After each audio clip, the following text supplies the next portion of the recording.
Yes, sir. Okay, good afternoon, students. So today we'll be discussing about, am I audible properly? Yes, Yes, sir. sir. Yes, sir. We'll be discussing about the activity ratios of the company, which is one of the, again, important part of ratio analysis for the investors. So here what the activity denotes, the turnover of the business.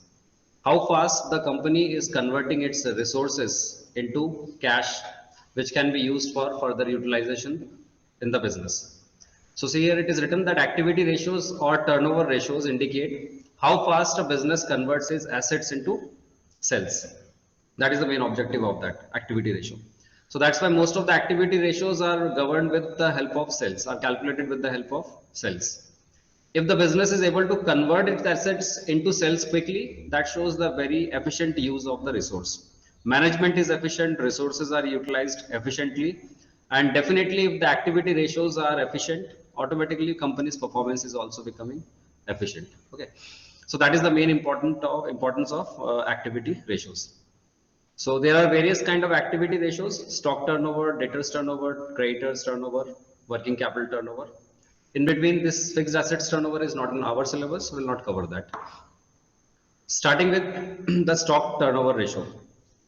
So actually see, the stock turnover ratio indicates that before that, let me explain that.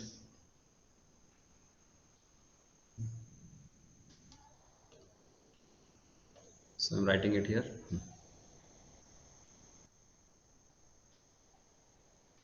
That is inventory turnover ratio.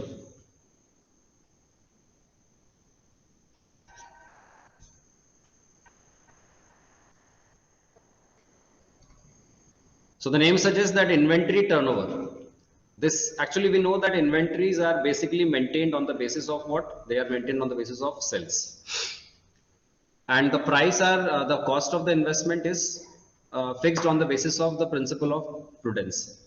That is cost or market price, whichever is lower. So inventory turnover ratio formula goes like this, that it is cost of goods sold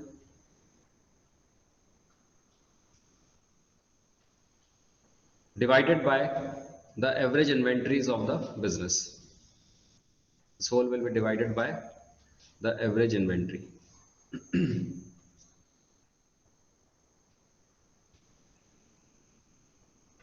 How fast the company is converting its inventory into sales. Okay, faster conversion of inventory into sales. I'm giving you example of two companies. One is company A. Say its inventory turnover ratio is 10 times, and for company B the inventory turnover ratio is 12 times. So here, compared to your average inventory, your compared to your cost of goods sold, your average inventory is lesser. If it is lesser, then your times will be higher. Take the example here, like cost of goods sold is 10 lakh divided by 1 lakh. How much it is coming? It is 10 times. Suppose that now it is like this: the cost of goods sold is 12 lakh and your inventory remaining is 1 lakh. So, and see, in both the conditions, inventories are same, but company A's cost of goods sold was 10 lakh. So out of that 10 lakh, 1 lakh is only the inventory, and out of this 12 lakh for company B, only 1 lakh is the inventory. That means company B's inventory are lesser as compared to its sales, much lesser than company A's inventory. So here company B is doing an efficient stock management. They are managing its stock efficiently. That is the performance of company B. Now, if the inventory turnover ratio is higher, like it is 12 times here, how it is beneficial to the company then? It determines the number of times the stock is converted into sales during an accounting period. It indicates the relationship between the cost of goods sold and the average stock used by the company. What is the amount of cost of the goods you sold and how much is the inventory left? Accordingly, it is calculated. More sales, lesser stock. That indicates what? Better inventory management. And more sales and higher stock again. that shows that you are not able to complete your sales properly. It measures the liquidity of the business, because see, if your inventories are quickly converted into sales, that means liquidity of the business also goes higher. You have the cash availability or maximum time of the business, and accordingly you can utilize it for your current working capital investments. Generally, a higher stock turnover ratio is a good signature. Okay. Cost of goods sold upon average inventory. Now the formula of COGS, all of you know that opening stock plus purchase plus direct expenses minus closing stock. Now, if I want to calculate the cost of goods sold from company's point of view, this means as per the company's balance sheet, then COGS is equal to, one is that opening stock plus purchase, that is the formula generally used by the proprietor and partnership kind of business. For company, it is what? One is your cost of materials consumed. Cost of materials consumed. Just a minute, I'm typing it here.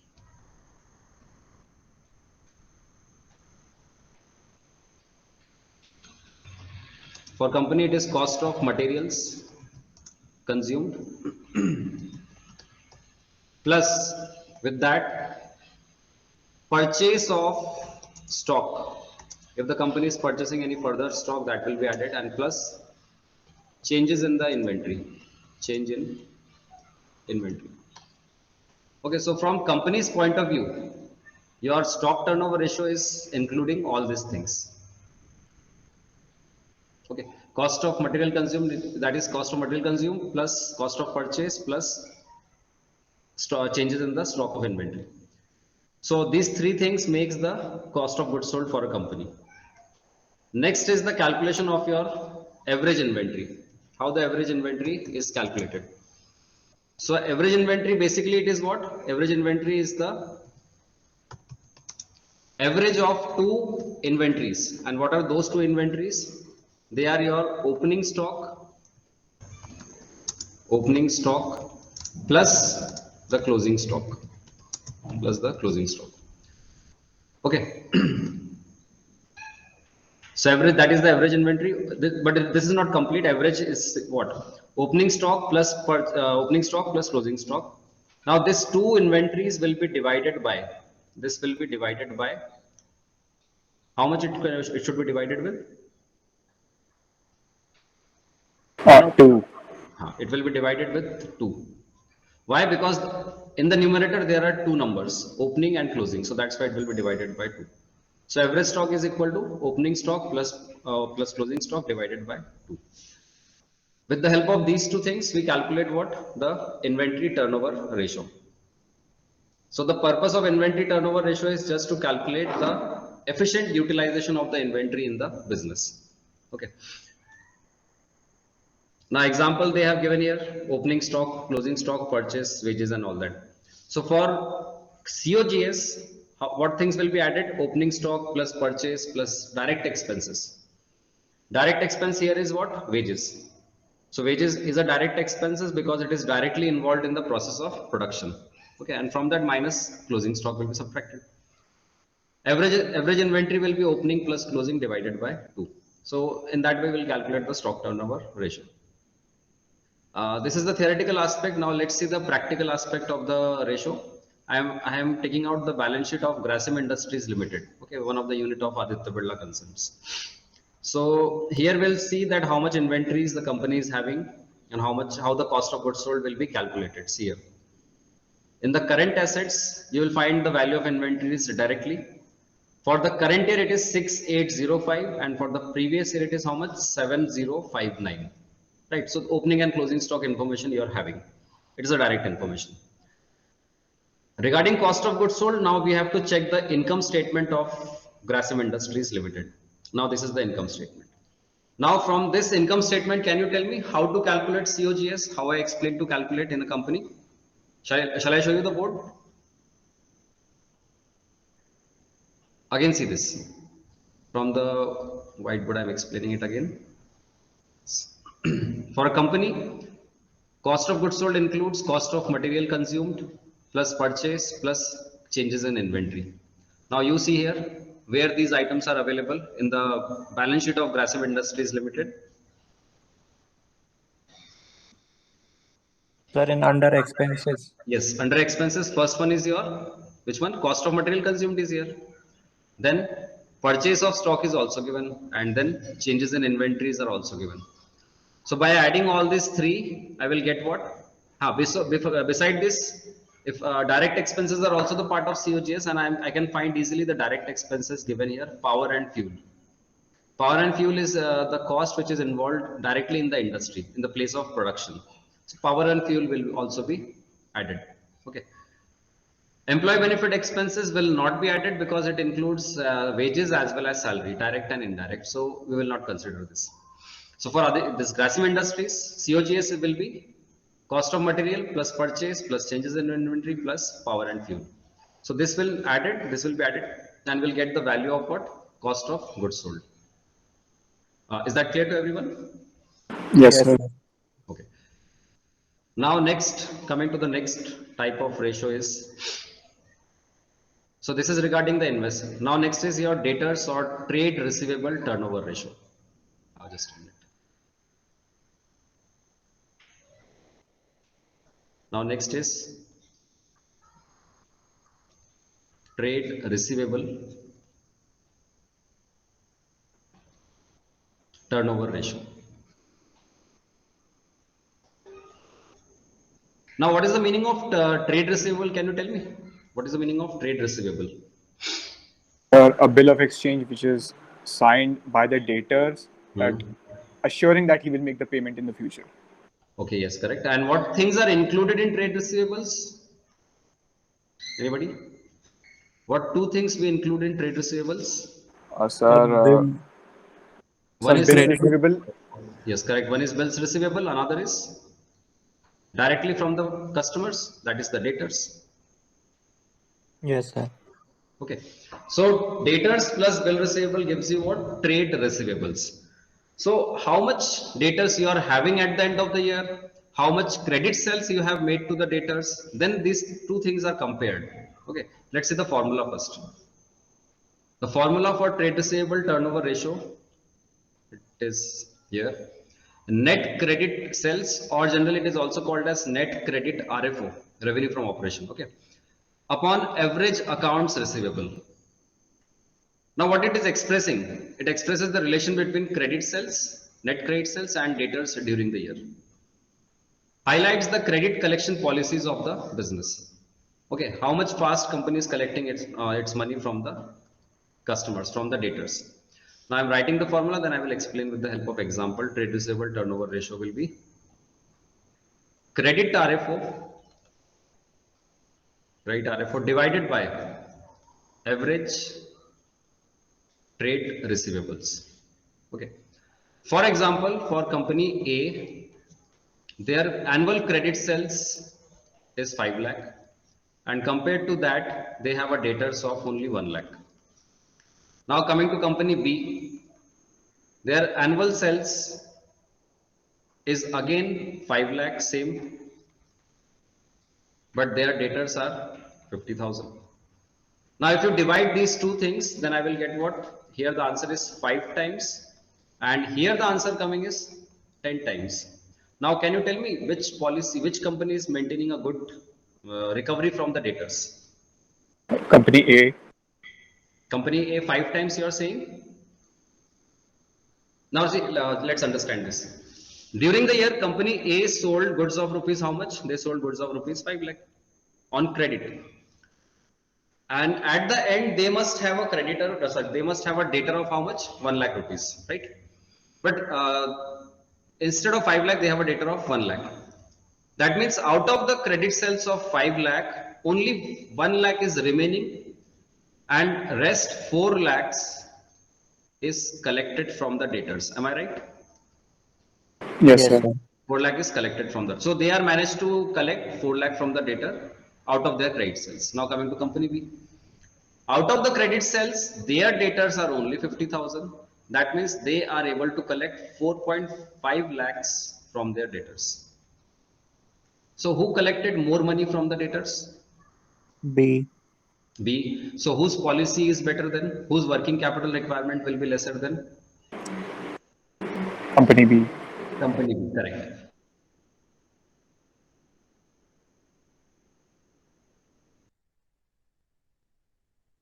Borrowings will not reduce. So higher trade receivable turnover ratio indicates a better collection from the debtors and strict vigilance on the collection from the debtors. And that is a sign of a good company, right? So higher turnover ratio means higher inventory turnover ratio is good. Higher trade receivable turnover ratio is also good.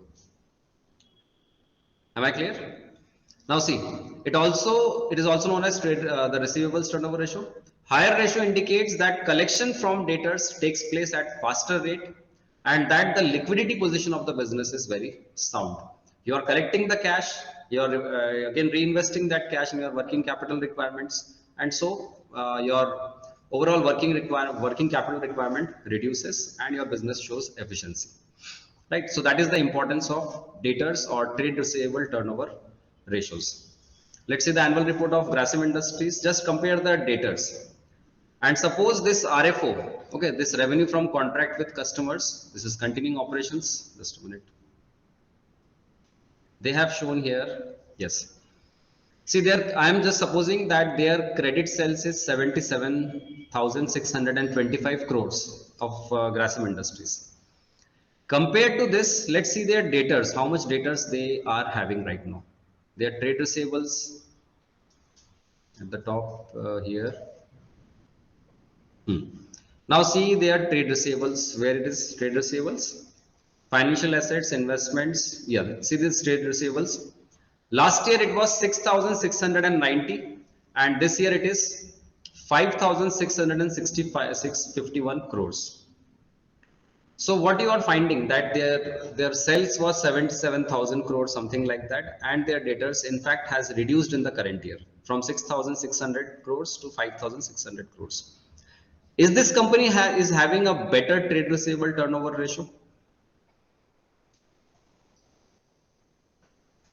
Is it having better trade receivable turnover ratio? Are they collecting the money quickly from their customers or on time from the customers?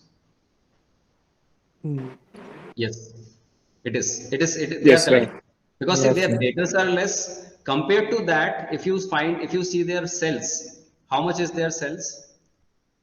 So their sales is around 77,000, 76,000 like that. Okay, see this, I'm broken this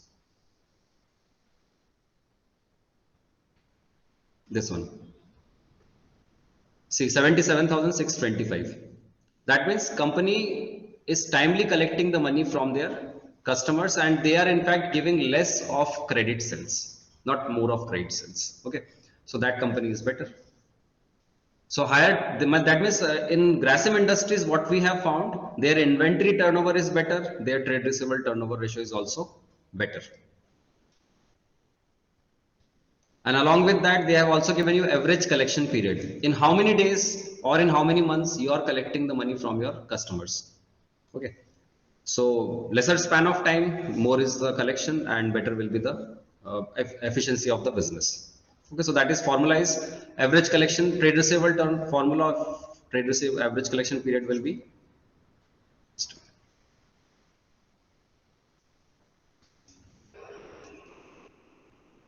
average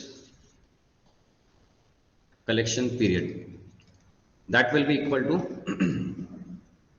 days or months in a year. Days or months in a year. Okay, this will be divided by trade receivables turnover ratio. Okay, whatever trade receivable we have calculated, with that it will be divided. Trade receivable turnover ratio. Okay, so higher collection time period shows it lags the payment of from the collection from the customers, and lesser time period gives better collection from the customers. So I was asking that when does this creditors arise in the business? Is it due to credit purchase or is it due to credit sales of goods? So credit purchase. Credit purchase. Okay.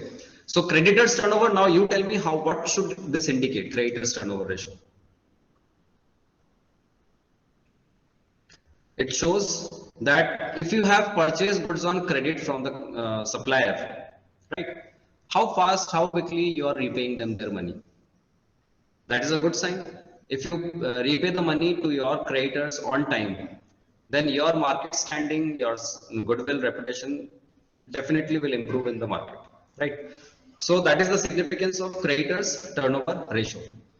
It expresses the relation between the net credit purchase and average accounts payable. So the formula of creditors turnover ratio generally, how fast we are repaying the dues of the creditors so that they can trust more on my business. So, or generally it is also called as trade payables turnover ratio, trade payables turnover ratio. So formula will be credit purchase divided by average trade payables. Now, what is this credit purchase? How it is to be calculated? From the total purchase, subtract the cash purchase and subtract the purchase return there is any. Purchase return will be subtracted. So generally, it is net credit purchase over here. So how quickly the company is repaying their money to their creditors. That shows the reliability of the creditors on the company. A low credit turnover ratio indicates business receives a longer credit period from its suppliers or creditors. It is not that much good. Both the thing matters. If your creditors turnover ratio, if the business or your suppliers are giving you higher credit turnover ratio, in that case, so I'm giving an example of companies. One company have a credit time period of 6 months.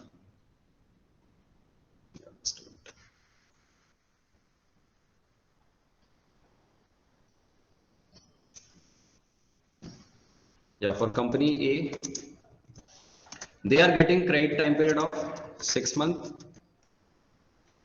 And the same, if I take the example of another company,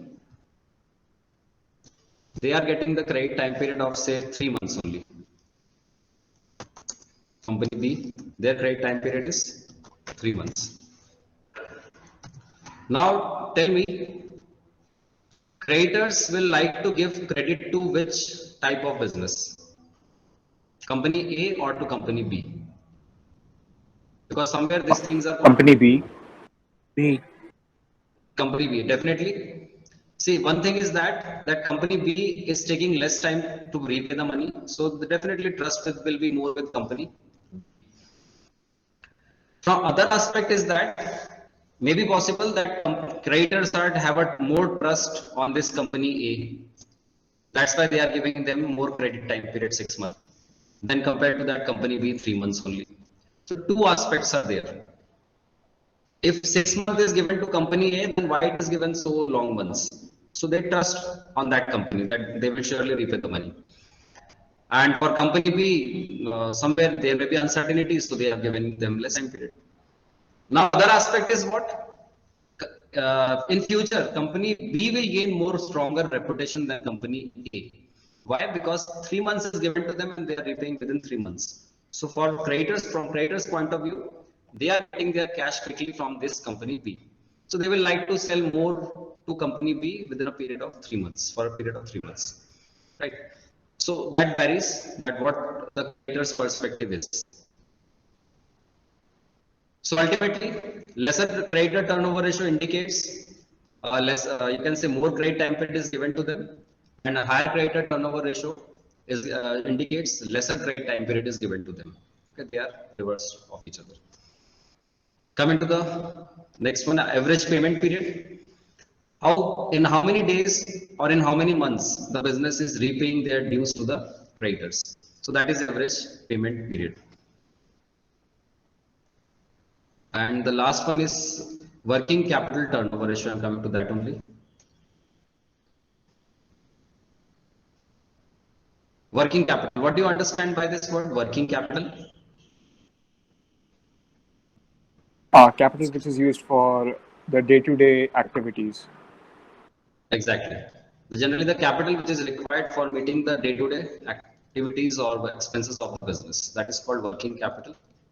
So turnover, whether my working capital is efficiently utilized or not, that is working capital turnover ratio. Formula is generally RFO, that is revenue from operations.